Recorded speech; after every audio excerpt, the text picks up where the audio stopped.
Tu veux tout quitter? Le ministère, la tribune de l'ONU, pour une guerre perdue d'avance? Là-bas, au Congo, la révolution continue. Un homme. Une histoire effacée. On m'avait promis un général aguerri. On m'envoie un médecin.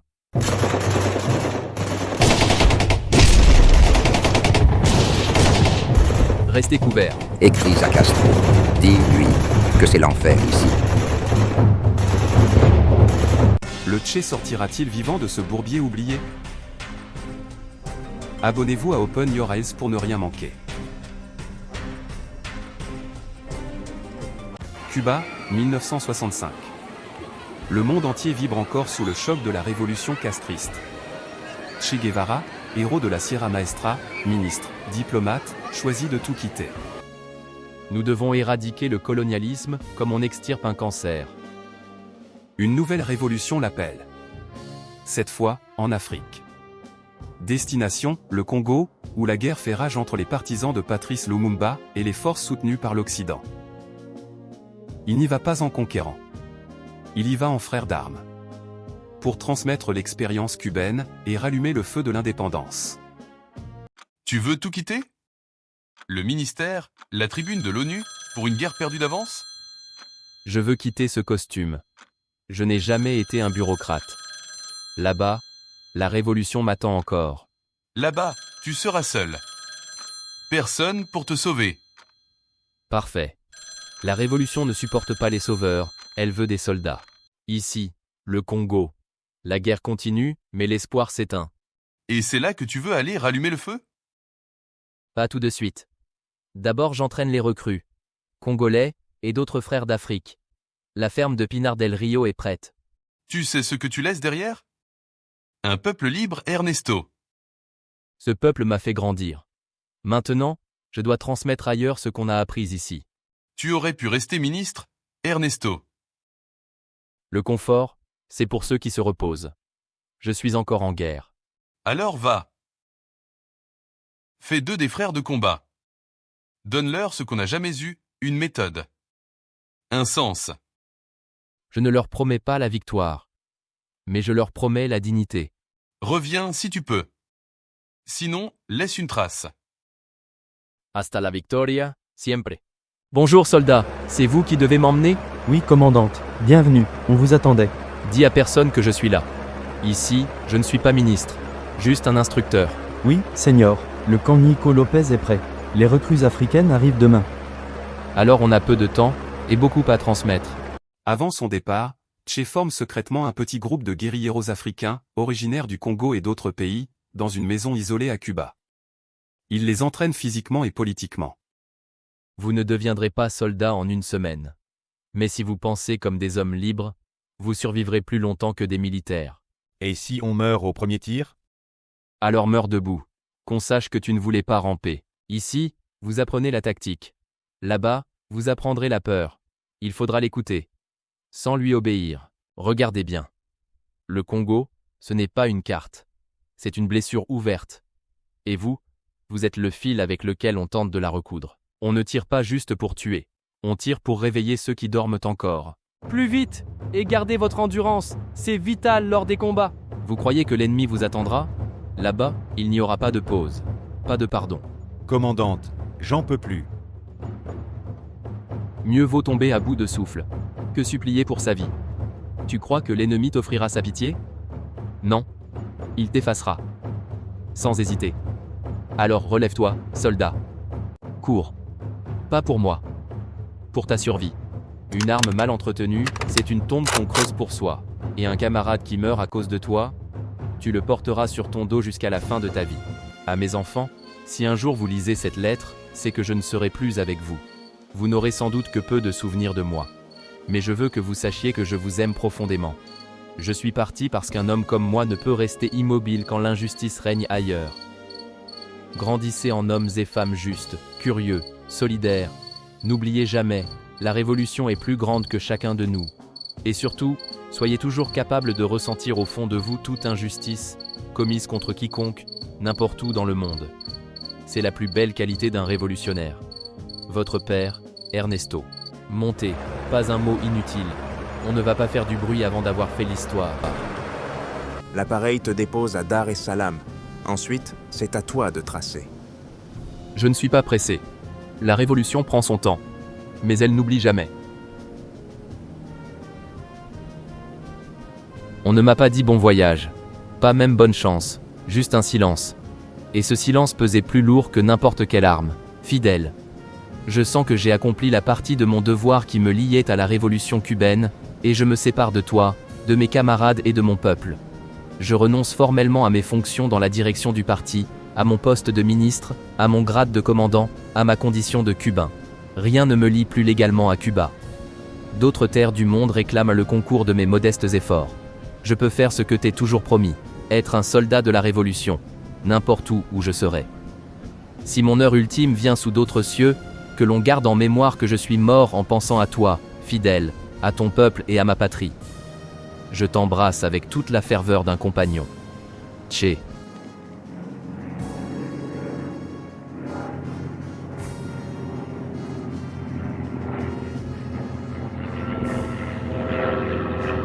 Voilà, commandante. Une Jeep vous attend à l'extérieur. Je vous souhaite bonne chance. Le MI6 est en alerte, ils savent que quelque chose se prépare. S'ils savent, c'est déjà trop tard. Mais dites-vous une chose. Les idées ne prennent pas l'avion, elles traversent les frontières à pied. Vous avez pris votre temps. Sachez une chose, vous n'êtes pas en terrain conquis ici. Et si vous espérez que ça se passe sans accroc, vous vous trompez. C'est pour ça que je suis venu. Si c'était facile, Fidèle serait là à ma place. On y va, j'espère que ça se passera bien. Le lac est à 4 heures, on embarque de nuit, avant que les agents du MI6 flairent quelque chose. Parfait. Je préfère qu'il me flaire mort que vivant. T'es venu pour crever ici? Tu serais resté à la Havane, on t'aurait fait un mausolée en marbre. Je suis venu pour que personne n'ait besoin de mausolée. Derrière moi, un continent où j'ai combattu. Devant, une terre inconnue et hostile. À Cuba, je n'étais pas seul. Ici, je dois redevenir invisible. Ça veut dire quoi, Seigneur? Ça veut dire que la gloire est restée là-bas. Ici, il n'y a que la boue, la peur, et peut-être, la vérité. Mais si une révolution doit renaître, ce sera là où tout semble perdu. Congo, on y est, commandanté. On arrête de pagayer. Silence complet. 2 hommes descendent en premier. À couvert. Pas un mot. Pas un éclat. On débarque comme des ombres. Le MI6 ne doit même pas sentir qu'on respire. Commandanté, Kabila et les rebelles vous attendent de l'autre côté. Nous avons accompli notre mission. Vous emmenez jusqu'aux portes du Congo. À partir d'ici, vous êtes seul. Soyez prudents.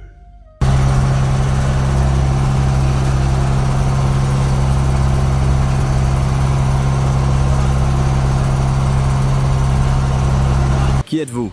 Vous n'êtes pas attendu ici. Je suis venu sans drapeau, mais avec une cause. Appelle Kabila. Il sait que je devais venir. Tu ne le reconnais pas, c'est le commandant argentin. Un moment, nous allons avertir le commandant. Kabila est arrivé, en retard, avec un sourire maladroit, une poignée de main molle, et cet air incertain, de ceux qui ne savent pas comment commencer. On m'avait promis un général aguerri. On m'envoie un médecin. Guérir les pauvres, c'était ma vocation. Combattre ceux qui les écrasent, c'est devenu mon devoir. Ici, on ne fait pas de discours. On survit. Et souvent, on meurt mal armé. Alors il est temps d'apprendre à mourir autrement. Où sont tes hommes? Combien sont prêts à se battre, pas juste à fuir? Tous veulent la victoire. Aucun ne sait ce que ça coûte. Parfait. On va leur apprendre, dès aujourd'hui. Tu verras, Che. Ici, les balles se perdent, mais pas les trahisons. C'est la peur qu'il faut enterrer, pas les traîtres. Voilà donc ton armée? Ça ressemble à un bivouac de chasseurs ivres. Ils se battent depuis des mois. Sans renfort, sans vivre, sans espoir. Ce n'est pas une excuse, c'est une habitude. Et l'habitude, c'est le début de la défaite. Commandant Kabila, un fusil abandonné, c'est le début de la fin. Qui a laissé cette arme ici? Le premier qui s'endort sur son poste met tout le groupe en danger.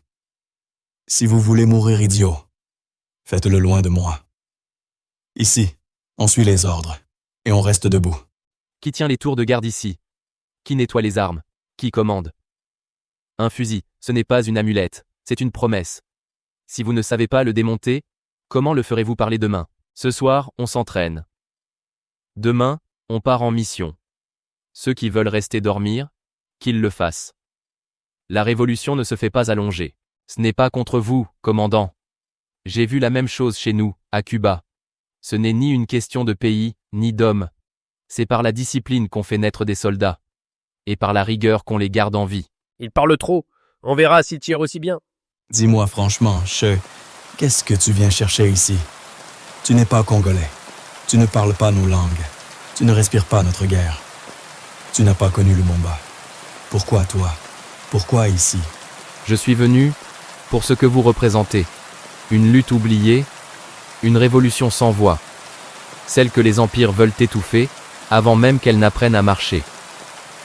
Parce que c'est ici que la révolution peut renaître. Pas à La Havane. Pas à Alger. Ici. Dans cette jungle. Au cœur du continent. On m'a dit que tu voulais exporter Cuba. Qu'on allait se battre pour tes rêves. Et ensuite, tu formes mes hommes. Tu donnes des ordres. Et puis quoi? Tu plantes ton drapeau. Je ne suis pas venu vous commander. Je ne suis pas venu planter un drapeau. Je suis venu vous aider à tenir debout. Contre Mobutu, contre la CIA. Contre ceux qui financent la misère, armés de silence et de billets. Je suis venu planter une graine. Si elle pousse ici, l'Afrique entière pourra brûler, d'un feu qu'on ne pourra plus éteindre. Et ce feu, c'est encore une guerre étrangère. C'est Cuba qui veut se battre à notre place. Non, c'est l'Afrique qu'on a laissée seule. Mobutu est armé par les Américains, encadré par des mercenaires, et l'Occident regarde ailleurs pendant qu'on égorge les peuples. Je ne suis pas venu vous sauver. Je suis venu partager ce que j'ai appris, comment résister et comment survivre. Tu crois vraiment que ta Sierra Maestra peut pousser ici? J'y ai cru. Aujourd'hui, je regarde la boue et je doute. Mais tant qu'il me reste un souffle, je tente. Parce que ceux d'en face, eux, ne doutent jamais. Ici, dans le Mazizi, on tient encore 3 villages. À l'est, vers le lac Édouard, on a perdu du terrain. Mobutu a fait venir des Belges et des Sud-Africains. Ils ont des blindés légers et des radios. Nous, on a 150 hommes, peut-être 120 encore valides, mais dispersés, sans discipline. Et la population? Fatiguée, méfiante. Certains nous soutiennent, d'autres collaborent avec l'armée pour du riz ou du sel. Ils veulent la paix, pas la révolution. Sans la population, on ne tiendra rien, même pas une piste. Tu crois que j'ai attendu Cuba pour m'en rendre compte? Mais sans armes, sans soins, sans stratégie, on creuse notre propre fosse. Alors on commence ici. Cette piste. Elle mène aux entrepôts de l'armée à Beni. Si on les intercepte, on prive leurs hommes de munitions et on frappe leur logistique. Petit, mais symbolique. Tu parles comme si on avait le choix. Mais la vérité, commandant, c'est qu'on est une poignée dans la boue, avec des fusils qui rouillent, et que ils volent au-dessus de nous. On ne peut pas voler. Alors on doit disparaître. Pas d'affrontement direct. Pas de drapeau. On devient des ombres. On frappe, puis on se retire. On les fait douter. On les fait douter de leur supériorité. Et si ça ne suffit pas? Si on se fait écraser, oublier dans cette jungle? Alors on tombera debout. Et ce sera une première victoire. Parce qu'un jour, d'autres liront ces cartes. Et comprendront qu'on a essayé. On frappe à quelle heure? À l'aube? Pourquoi pas à midi? À midi, ils sont réveillés, armés, prêts. À l'aube, ils dorment encore. La lumière est de notre côté, et la chaleur ne nous a pas encore brisés. Pas de cris, pas de feu. On marche en file. Chacun connaît sa position. Pas un tir. Avant mon signal. Celui qui panique, ne panique pas seul. Il met tous les autres en danger. Vous entendez un camion? Vous respirez. Vous entendez une voix? Vous attendez. Vous voyez l'ennemi? Vous attendez. Quand ma main se lève, vous visez. Quand elle descend, vous tirez. Je sais. Certains d'entre vous n'ont jamais vu un vrai soldat en face. C'est normal. Mais aujourd'hui, on apprend à regarder la peur et à rester debout. Vous êtes des paysans, des étudiants, des enfants presque. Mais à partir d'aujourd'hui, vous êtes aussi une mémoire. Que vous viviez, ou que vous tombiez, que cette terre sache qu'on a résisté. Allez, on y va. En ligne. Lent. Invisible. Ici, c'est là qu'ils passeront. 3 camions. Une colonne mal assurée, et nous, on sera prêts.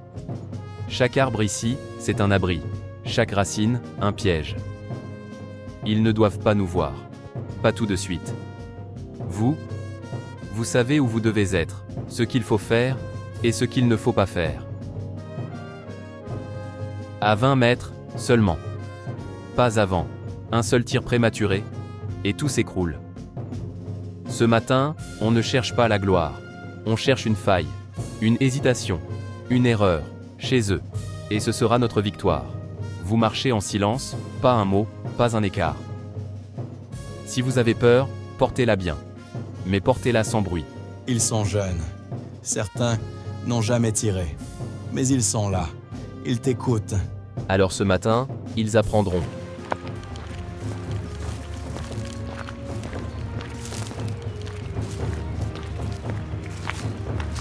Soyez prudents, nous nous approchons du camp ennemi.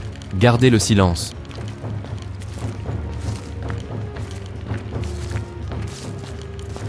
On ne bouge pas, on ne respire presque plus. À 20 mètres, je lève la main. Ensuite, vous visez. Pas avant. 3 camions, commandant. Des mobutistes et des blancs, mercenaires. Gardez vos nerfs. Regardez vos cibles, pas vos peurs. Que Dieu leur donne du courage. Ou qu'il leur donne des jambes. Ils arrivent. Je les ai vus. Par là. On va tous y rester. Pourquoi on nous a envoyés ici? Mon Dieu, ils sont partout. J'arrive plus à respirer. On n'aurait jamais dû venir. On est piégés. Non, pas maintenant. Ne tirez pas. Reculez, reculez, sans vous effondrer.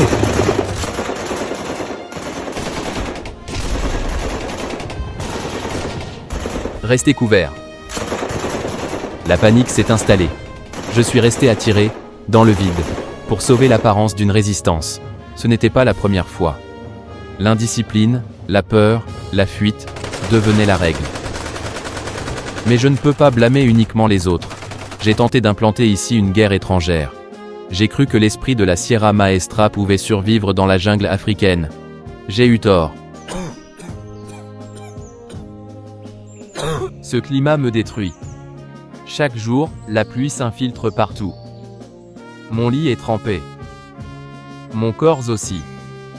Et les moustiques m'assaillent la nuit, comme les doutes le jour.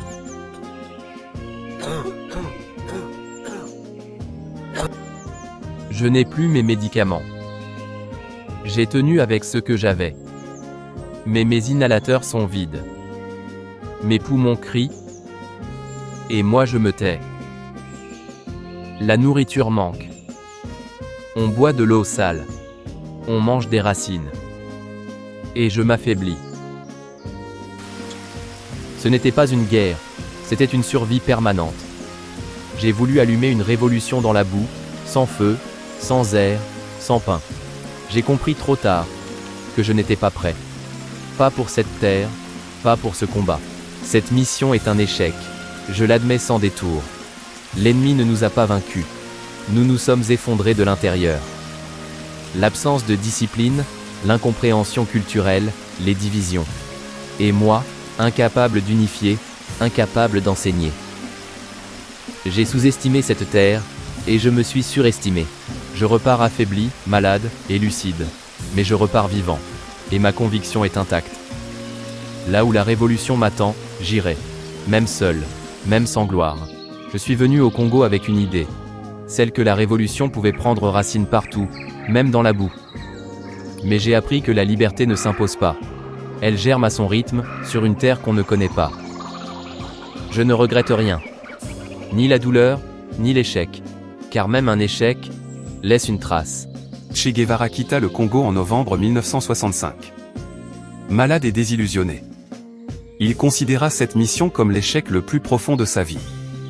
2 ans plus tard, il fut capturé et exécuté en Bolivie. Mais son nom, son image et son combat ne quittèrent jamais les révolutions du monde.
Si cette histoire vous a appris quelque chose, si elle vous a touché, alors likez, commentez et surtout, abonnez-vous. D'autres vérités oubliées vous attendent.